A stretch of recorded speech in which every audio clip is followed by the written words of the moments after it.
स्वाभिमानी न्यूज चॅनलच्या बातमीपत्रात आपलं स्वागत। धुळे जिल्हा समाज कल्याण सहाय्यक आयुक्तांना दुसऱ्या जिल्ह्यातील जबाबदारीतून मुक्त करा। सम्यक विद्यार्थी आंदोलनाचे जिल्हाधिकाऱ्यांना निवेदन।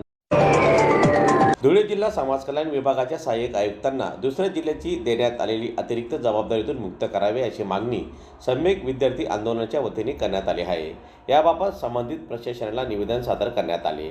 धुळे जिल्ह्यातील समाज कल्याण विभागाच्या कामकाजावर अतिरिक्त जबाबदारीचा परिणाम होत असल्याचा दावा आंदोलनाच्या पदाधिकाऱ्यांनी केलेला आहे। विद्यार्थ्यांसह समाजातील विविध घटकांच्या योजनेशी संबंधित कामे वेळेत आणि प्रभावीपणे मार्गी लागण्यासाठी अधिकाऱ्यांना वेळेत धुळे जिल्ह्याच्या जबाबदारीवर कार्यरत ठेवावे अशी मागणी निवेदनातून करण्यात आलेली आहे। दरम्यान प्रशासनाने या मागणीची गांभीर्याने दखल घेऊन सहाय्यक आयुक्तांना दुसऱ्या जिल्ह्याच्या जबाबदारीतून तातडीने मुक्त करावे अशी मागणी धुळे जिल्हा सम्यक विद्यार्थी आंदोलनाच्या वतीने करण्यात आलेली असून त्या संदर्भात जिल्हाधिकाऱ्यांना निवेदन देण्यात आले।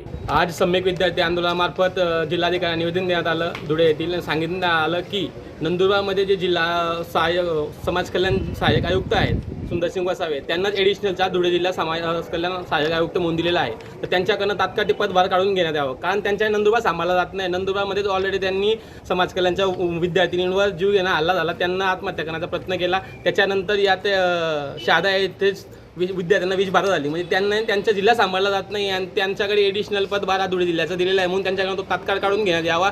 आणि समाज कल्याणमध्ये जेवढी आपल्या वसतिगृह आहेत वसतिगृहामध्ये जवळपास धुळे जिल्ह्यामध्ये 1400 ते 1500 विद्यार्थ्यांची कॅपॅसिटी आहे। तर ती कॅपॅसिटी जरी सर्व एकंदरीत सर्व आपण कॅल्क्युलेशन केलं तर त्यामध्ये मात्र धुळे जिल्ह्यामध्ये 20,000च्या आसपास विद्यार्थी पदविकेसाठी येतात।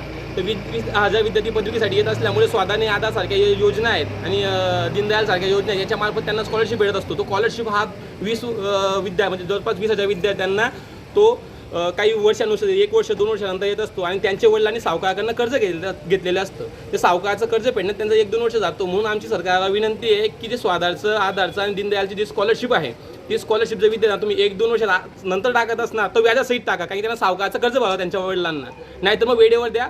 नाहीतर या धुळे जिल्ह्यामध्ये 10,000 विद्यार्थ्यांच्या कॅपॅसिटीचं वसतिगृह उभारा, जेणेकरून त्या विद्यार्थ्यांची गैरसोय होणार नाही। अशा आमच्या प्रमुख मागण्या आहेत।